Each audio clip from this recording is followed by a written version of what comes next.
काय बोलायला हरकत काय, आणि बोलवलं तर त्याच्यामध्ये विशेष काय. नाही, पण भुजबळांना जर असं नाराज वाटत असेल, भुजबळांना जर असं वाटतं की जिथे आपल्याला या पक्षात चैन नाही आपल्याला इथे, तर मग त्यांच्यासाठी राजकीय पर्याय कुठले वाटतात जर अशा परिस्थितीमध्ये? भाजप जवळचा पर्याय वाटतो का तुम्हाला कधी? ते आता आपण एकत्र कधीतरी बसेल तुमच्याबरोबर आणि मग चर्चा करून तुमचं काय मत आहे त्याच्यावर मी तुमचंही मत घेईन. आमचं नाही साहेब, कार्यकर्त्यांचं म्हणणं आणखीन काय? काही कार्यकर्त्यांचं पण मत घेईन, आणखीन काही दुसरं कोणाचं मत घेईन. तुम्ही वारंवार तोपर्यंत काही बदललं तर मग ते पण विचारात घेऊ. काय आणखीन काय काय होतं आता अजून आज काहीतरी ठरलेलं नाही, असं काही नाही ठरलेलं आहे. पण विचार आहे, असं काही ठरलेलं नाही. पण विचार आहे का?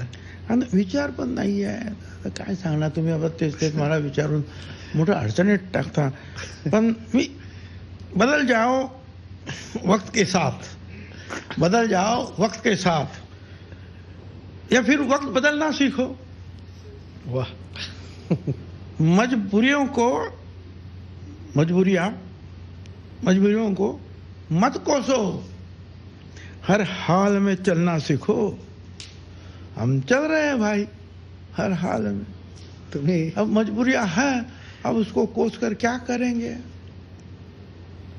हम चल रहे हैं, अभी चलने दो.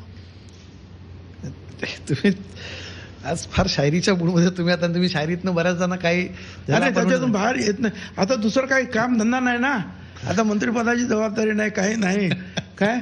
त्यामुळे आता ह्या काही जे आहे छंद ज्यात पुरवतो, या जरा थोडंसं कविता, थोडंसं जे आहे शेर शायरी, तुमच्यासारख्या मित्रांबरोबर गप्पा.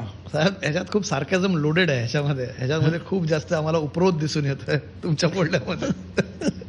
पण तुम्ही शिर्डीलाही म्हणाला तशीच एक गोष्ट की हे पक्षाचं अधिवेशन आहे, एका व्यक्तीचं अधिवेशन नाही आहे. आता तुमच्या लोकांनी मला विचारलं काय अजित पवारांच्या तुमची आता नाराजी त्यांची दूर झाली का. आता हे तर स्वाभाविक आहे. मी सांगितलं बघा, अजित पवारांची माझी नाराजी दूर झाली की नाही हा प्रश्न येतो कुठे.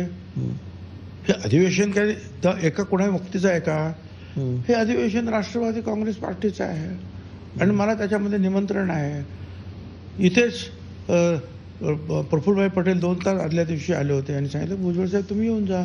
तटकरे प्रांताध्यक्ष त्यांचा फोन आला मला, म्हणलं ठीक आहे जाऊन येऊया म्हणून जाऊन आलो.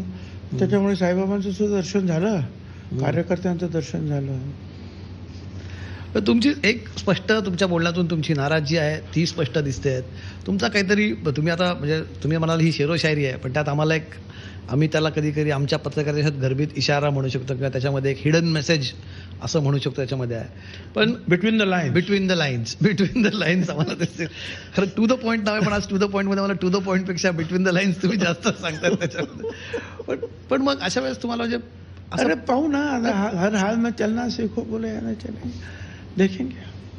पक्षाने तुमच्या अनुभवाचा उपयोग करून घेतला नाही असं तुम्हाला म्हणायचं आहे की तुम्हाला डावललं, पक्षामध्ये डावललं गेलं, डावललं जातं कोणासाठी ते त्यांना विचारा मला.